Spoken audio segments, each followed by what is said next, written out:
Bok Choy, and Bok Choy once again.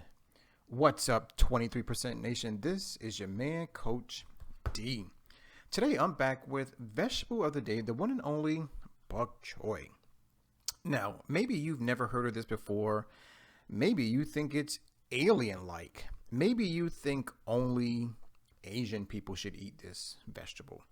Well, whatever the case may be, please listen and watch on why, because we're about to dive just a little deeper into the wonderful world of Bok Choy.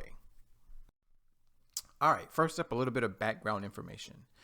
Bok choy is a member of the cruciferous vegetables family. That's right, guys. Bok choy is also called pak choy, white cabbage, Chinese cabbage, or soup spoon. Now, you're probably wondering why in the world would they call it soup spoon? Well, take a look at the picture. As you can see, if you are to actually tear off one of the leaves along with its stem, then the vegetable reminds you of a spoon. That's right. So not only is bok choy a vegetable, but it also can help you eat more vegetables if they are in soup or stew form. So there we have it, guys. A little bit of background information about the one and only bok choy.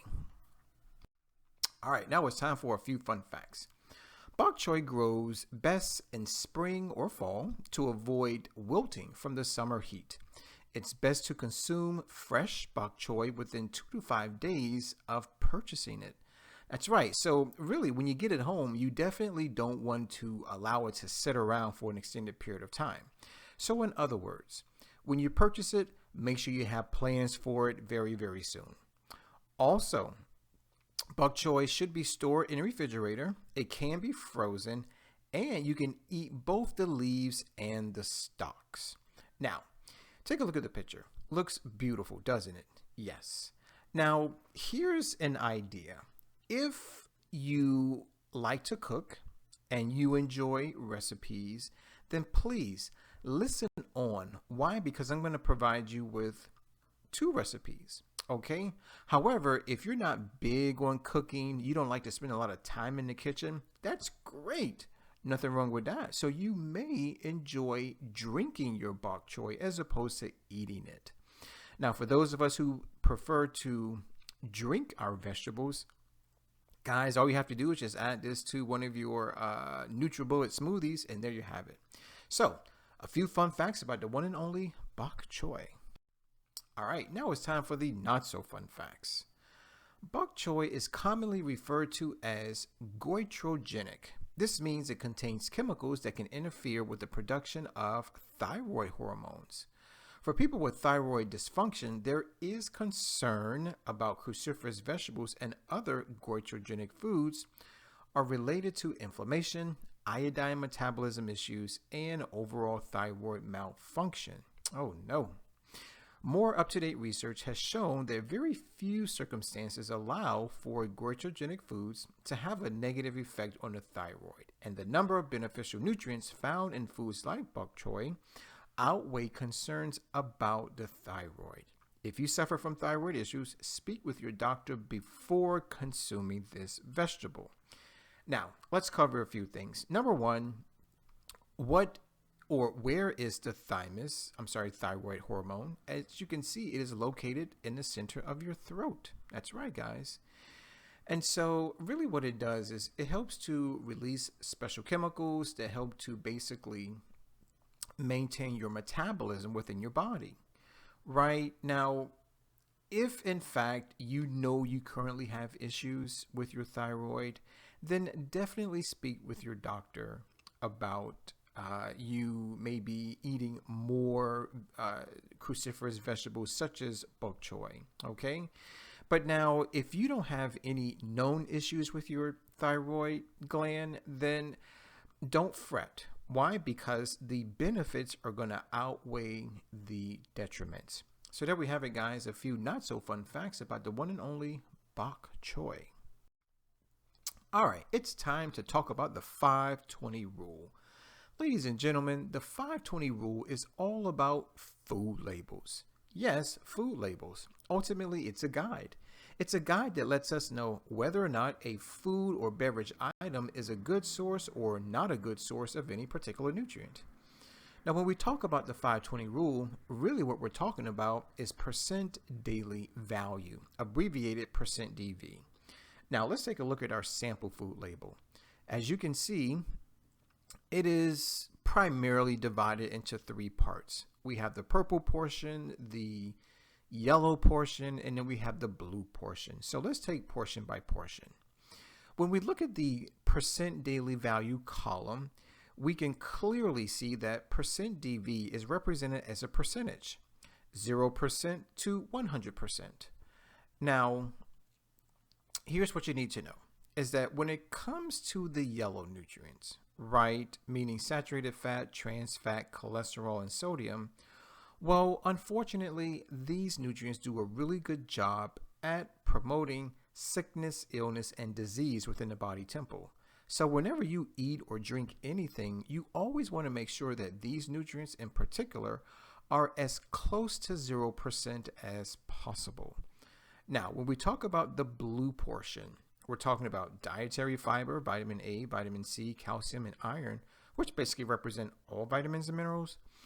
Because these nutrients do just the opposite of the yellow nutrients, meaning rather than promote disease, they promote wellness and health within the human body. So when you're eating or drinking something, you just want to make sure that these percentages are as close to 100% as possible. Now, let's dive just a little deeper. Ladies and gentlemen, if a food or beverage item offers 0% to 9% DV of any particular nutrient, then that food or beverage item is not a good source of that particular nutrient. Next, if the food or beverage item offers 10% to 19% DV of any particular nutrient, then that food or beverage item is considered a good source of that particular nutrient. Next, if the food or beverage item offers 20% DV or greater, then that food or beverage item is considered an excellent source of that particular nutrient. So there we have it, guys, the ins and outs about the 520 rule. All right, now it's time to dive into the nutrition facts.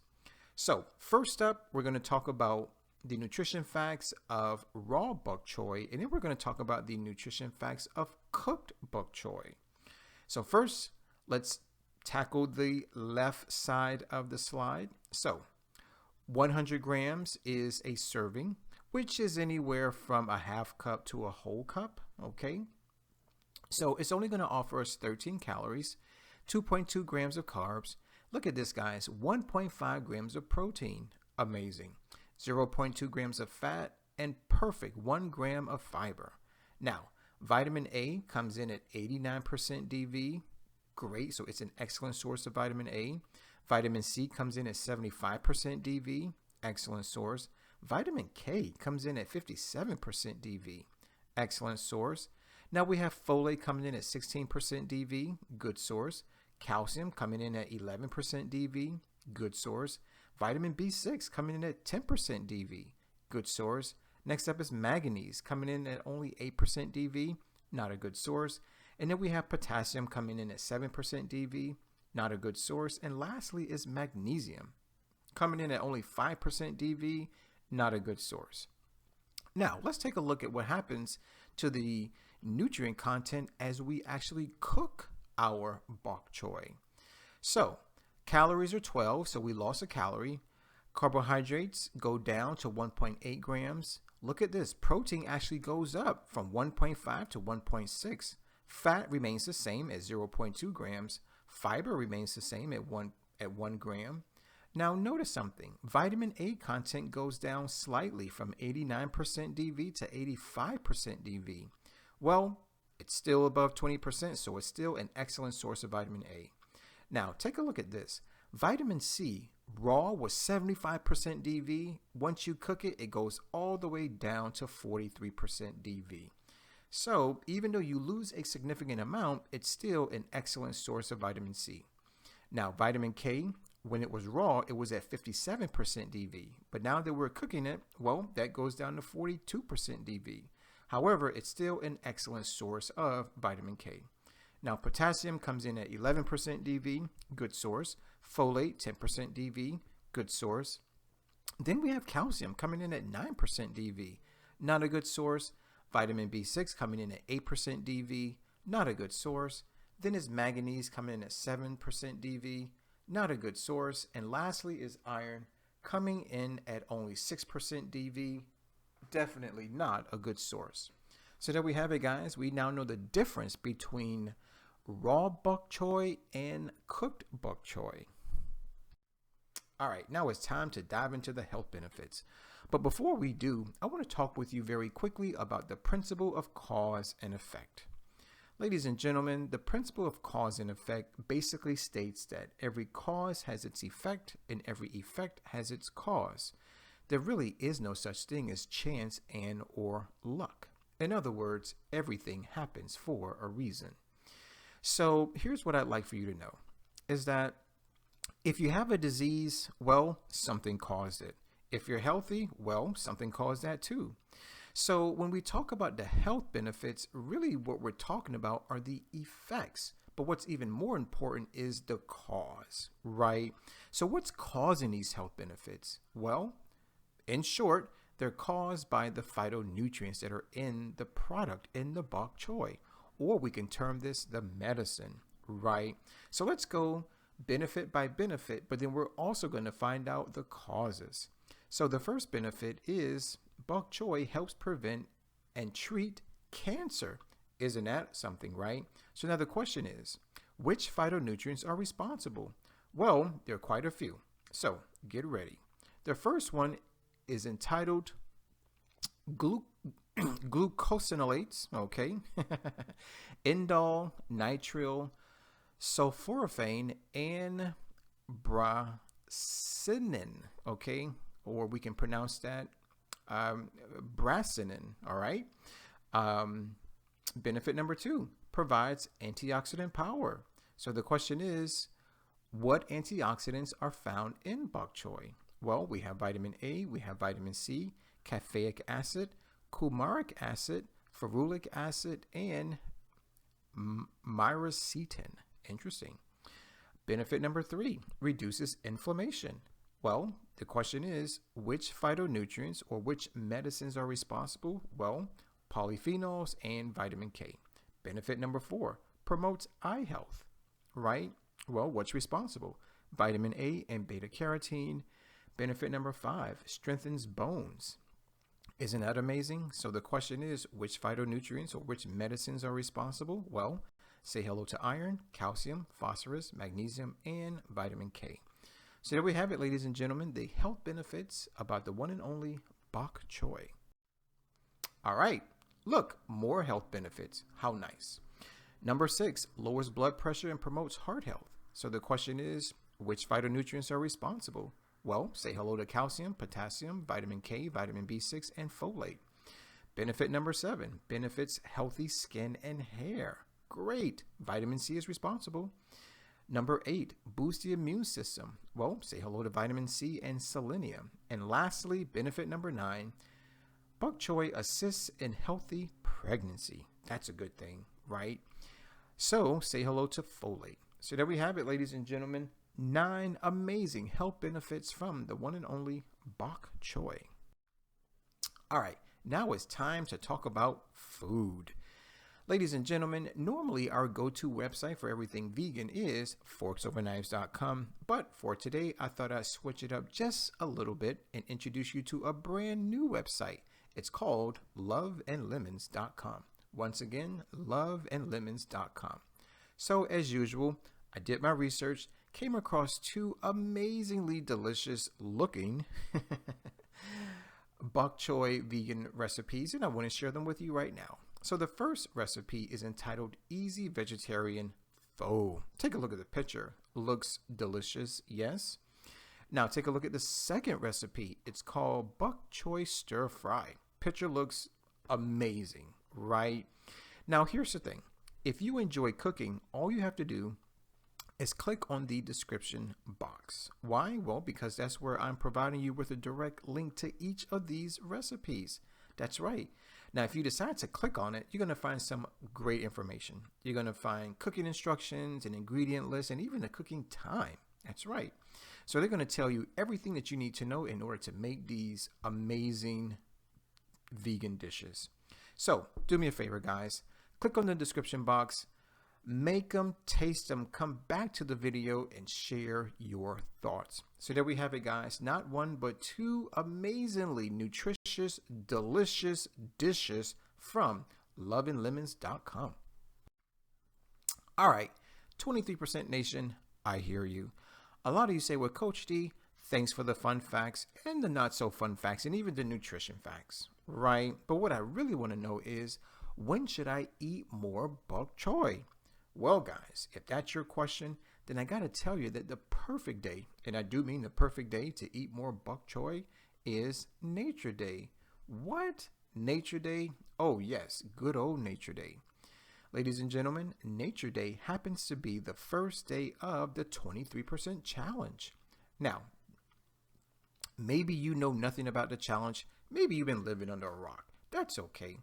Guys, the 23% challenge is basically a monthly 7-day wellness program that is designed to help improve your health, your wealth, your relationships, and it also helps to save good old planet Earth. Now here are two things that you need to know about the challenge. Number one, it's monthly, meaning every month, January through December, and it's 7 days, but it's the first 7 days of every month. That's right. So, being that Nature Day is the first day of the challenge, that simply means that Nature Day is the first day of every month. So whether it's March 1st, April 1st, or June 1st, it's always Nature Day. All right. Now, some of us may want to know more about Nature Day. Some of us may be intrigued, right? So the question now is, what is Nature Day all about? Well, ladies and gentlemen, 23% Nation, Nature Day is all about getting closer to nature, but you're going to do it through food. In other words, class, it's time to eat more plants. That's right. Now, I believe in taking baby steps. Why? Because most people don't eat enough plants. So, how about you only eat plant foods and drink water before 12 p.m.? That way, after 12 p.m., you can eat whatever you want to eat. Or, if before 12 p.m. doesn't work for you, then what about after 12 p.m.? That way, before 12 p.m., you can eat whatever you want to eat. Now, some of us may want to up the ante just a little bit. Some of us may say, well, Coach D, 12 hours is not enough. I agree. So you may want to try to become a 3% vegan. Now, what is that? Well, that's any person, man, woman, or child, who only eats plant foods and drinks only water only 1 day out of an entire month. Next up is a 10% vegan. Now, this is anyone, man, woman, or child, who only eats plant foods and drinks only water only 3 days out of an entire month. Next up is a 17% vegan. That's any person, man, woman, or child, who only eats plant foods and drinks only water only 5 days out of an entire month. And lastly is the ultimate 23% vegan. And that means eating plant foods and drinking only water the first 7 days of every single month. Now, some of you say, well, Coach D, isn't that what you are, a 23% vegan? Yes, I am. So now the question is, what do I eat the first 7 days of every month? Well, guys, I only eat from the 5 food groups of plant foods, and they happen to be fruits, vegetables and herbs, nuts and seeds, legumes, meaning beans and peas, and of course, whole grains. And I only drink water as my beverage. So there we have it, ladies and gentlemen, the ins and outs about Nature Day. Okay, so maybe you're motivated, maybe you're inspired. And so now you want to know, should I participate in Nature Day, right? Or shouldn't I? I mean, who is Nature Day for? Well, let me address it this way.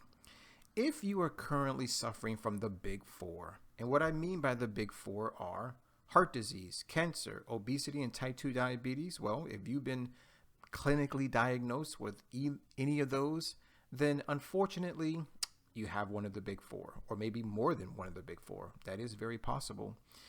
And maybe you're looking for a natural, holistic approach to your health. Well, eat more plants. Maybe you have skin issues such as eczema, psoriasis, pimples, and acne, and you're looking for a holistic, natural approach as opposed to doctor's visits and medications. Well, guys, eat more plants. Maybe you have digestive issues such as IBS. Maybe you're constipated, right? Maybe you have leaky gut syndrome, right? And maybe you're tired of the surgeries. Maybe you're tired of the doctor's visits. Maybe you're tired of the medications. And so maybe you're looking for a holistic, natural approach to healing. Well, guys, it's easy. Eat more plants. Maybe you have mental issues such as depression, anger, sadness. Maybe you're bipolar and you're tired of going to see your psychologist, your psychiatrist, and the medications, right? And maybe you want to heal your body holistically, naturally. Great. It's time to eat more plants. Maybe you want to become lean. Maybe you want to compete, right? Maybe you're a bodybuilder or fitness or figure model, right? And so you may want to use a plant-based diet to accomplish your hopes, your wishes, and your dreams. Then perfect. Try our vegan lean program. Or maybe you want to go in the opposite direction. Maybe you want to build some serious muscle. Then you may want to try our vegan bulk program. Maybe you're transitioning from the standard American diet to a whole food plant-based diet. Then Nature Day is definitely for you. Or maybe you're not ready to let go of meat and processed foods quite yet, but you still want to eat more plants. Great. Nature Day is definitely for you. So there we have it, guys. We now know who exactly Nature Day is for. All right. Now it's time for Coach D's tips. Why? Because I want your Nature Day to be successful. So tip number 1 for a successful Nature Day is to go to the local grocery store. That's right, guys. Now, while you're there, you're going to go to 3 places. Number 1 is the produce section. Number 2 is the freezer aisle. Number 3 is the canned good aisle. Now, why would you want to go to those places? Well, the produce section is going to have all of your fresh plant foods. The freezer aisle is going to be where you're going to find your frozen plant foods, and the canned good aisle is where you're going to find all of your canned plant foods. Now, some people may wonder, what's best, fresh, frozen, or canned? Well, I'll be honest with you. Fresh is going to be first.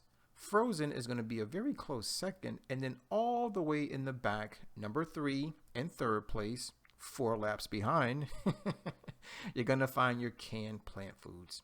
Now, the reason why I put canned plant foods way last is because, unfortunately, the plant foods go through a lot of processing. So what ends up happening is you get a lot of toxins in the food as opposed to nutrients. So if anything, you definitely want to go with fresh or frozen first, canned last. Tip number 2, visit the prepared dishes section of your local grocery store. So once you're done with the produce section, the freezer aisle, and the canned good aisle, walk on over to the prepared dishes section and ask them if they have any vegan, not vegetarian options. If they do, ask for a sample. Don't worry, it's free. And if you like it, go ahead and purchase it by the pound, or maybe even 2, maybe even 3 pounds if you really, really, really like it. Tip number 3, go visit your local farmer's market. That's right, guys. This is especially true for any of us who must have non-GMO organic plant foods. Farmers markets are definitely the way to go if you can only have non-GMO organic plant foods. And here's the thing, chances are the plant foods are going to be cheaper. Why? Because they're grown locally. That's right. Tip number 4, visit a vegan restaurant. Ladies and gentlemen, vegan restaurants actually exist. If you don't know where one is, do a quick Google search. Type in vegan restaurant near me. Now, one of the main reasons why I have vegan restaurants as one of my tips is because vegan restaurants do a really good job at hiring vegan chefs who not only know how to cook plant foods, but they also know which plant foods to combine to yield the most delicious, nutritious dishes. And my last tip is for you to get a subscription to a vegan meal prep company. Now, this is ideal for people who don't know how to cook plant foods, people who don't want to cook plant foods, or people who don't have time to cook plant foods, right? Let someone else do the cooking for you. So here's how it works. You call, they cook it, they deliver it, you eat it. It's just that simple. So there we have it, 23% Nation. 5 amazing tips to help make your nature day successful. All right, it's time for our question of the day. It comes from yours truly and the rest of the 23% Nation. We want to know, true or false, you can eat both the leaves and stalks of Bok Choy. So is that a true statement or a false statement? Please write your answer in the comment box below. Guys, I want to thank you for watching. I definitely want to thank you for listening. As always, let's eat well, feel well, think well, do well, be well. This is your man, Coach D. Now, before I sign out, I got to ask you to please subscribe, share, comment, and like the video, especially if you love Bok Choy. And don't forget to use our 3-word mantra. It's hashtag eat more plants. As stated earlier, my name is Coach D. I'm signing out. Always remember to take care, God bless, and never ever forget that Coach D loves you.